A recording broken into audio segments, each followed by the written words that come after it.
call a mechanically flawed firearm? Easy. You call it the standard service weapon of the United States military.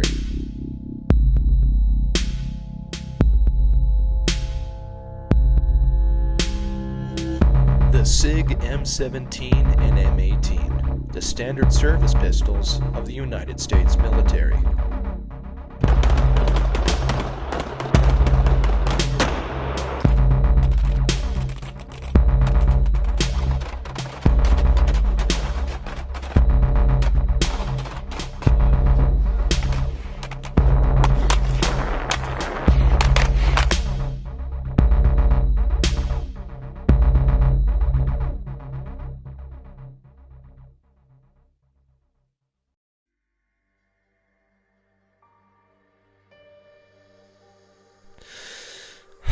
Handguns. Don't you just love them? From blasting pirates off their peg legs to giving murderers and terrorists dirt naps all around the world, pistols really are an answer to unarmored problems. Which brings me to the subject of today's video, the SIG Sauer M17. Now this pistol has already gained a subpar reputation, from the frame straight up busting in half to the gun going off by itself in holsters and whenever it's dropped. However, that doesn't mean everybody hates this thing. Gucci gun enthusiasts have utilized the P320 to its utmost potential. New slides, frames, trigger modules, and much more have been added to the aftermarket for P320 enthusiasts. I mean, the original Flux Raider is built off of the slide of a P320. Now, could some of these aftermarket parts be a reason for why the gun has issues? You bet.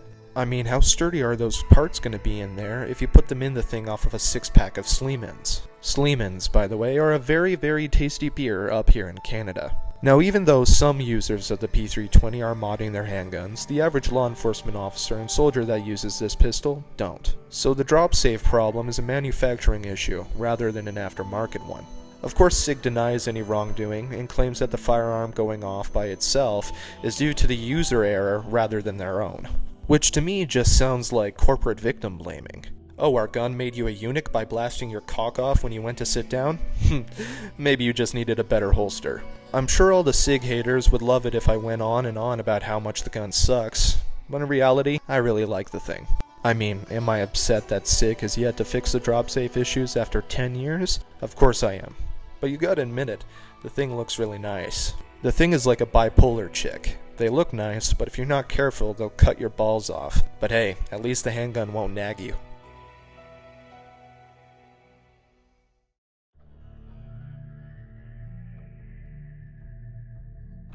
In 2008, the US Air Force initiated a new program called the Modular Handgun System.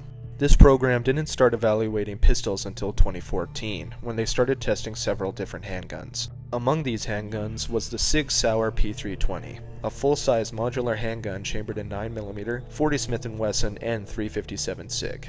The P320 operates with a short recoil-operated, locked-breech SIG Sauer system. This system is a refined design of John Moses Browning's original self-loading design that was first seen in the Colt Model 1900, and has been used in several different SIG handguns, such as the P320 of course, and the P365. During testing, the P320 was put through harsh conditions to see how well it could hold up. Because of this, one of the P320's biggest flaws became apparent. When dropped, the handgun would fire. However, this was quote-unquote fixed by SIG by using lighter materials. The handgun performed well other than that, and was set to face off against the Glock 19X for a final decision. However, this never happened, and after several years of testing and modifications, the SIG P320 was selected by the US military in 2017. It came in a full-size, the M17, and compact frame, the M18. The US Navy, Air Force, and Marines will be getting the M18, which has a 3.9-inch long barrel, whereas the Army will be getting the M17, which has a 4.7-inch long barrel. Even though everything was sunshine and rainbows for SIG, Glock ended up filing a protest over the decision in 2017. However, it was shot down only months later.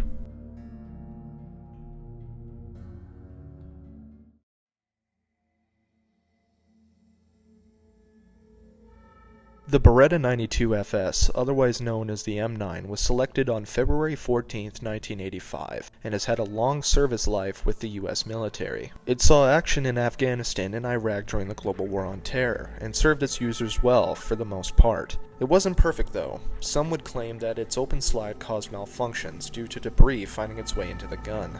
The trigger is also just terrible. It's a spongy double action trigger that makes me nauseous whenever I shoot the thing, and the single action on it isn't much better. The ergonomics of the pistol are also just awful. The grip is too thick yet too short to hold comfortably, and it also weighs a ton for a double stack 9mm pistol. This is why most modern handguns come with a polymer frame. Pistols back in the day were heavy, and when your gun won't fire because of the massive hole at the top of it causing it to get clogged up, it might as well just be a paperweight. Even though the pistol isn't perfect, to be fair, none of them are, it definitely has a large fan base in and outside of the military.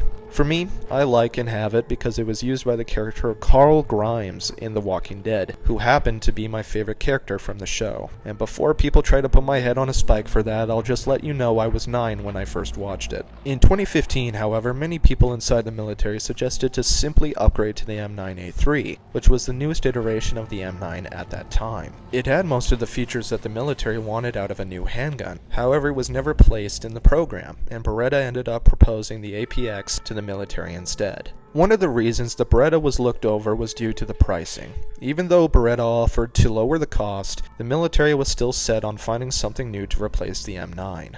Upgrading was also really not a very smart or efficient choice to make. Over the several decade-long usage of the M9, its barrels had been mostly shot out. That means if they were to upgrade the pistol overall, it would have just costed the same as buying new handguns. However, the cost of the handguns is suspected to be one of the main reasons the M17 was selected, due to SIG constantly undercutting the competition. Which, due to the fact that the SIG M17 was also selected by the military, leads me to believe that there's some more political nonsense behind their choices. Even with all the issues the M17 has, it still looks to be a very promising pistol for the US military. The average troop now being able to attach a red dot and light to their handgun is a huge step up from the M9. The M17 still hasn't completely replaced the M9 in the military, however it is expected to very shortly. Many military personnel swear by the thing, especially SOF units who were given the pistols first. However, like all other service weapons, I expect to see it have some more growing pains. But for now, that's the story of the SIG Sauer P320. Here's hoping that SIG fixes the drop safe issue completely, and that the aftermarket stays stocked up with all the needed goodies to make this thing a beast. This has been Matthew with Discreet Resolve Coalition. Thank you for watching, and we'll see you next time.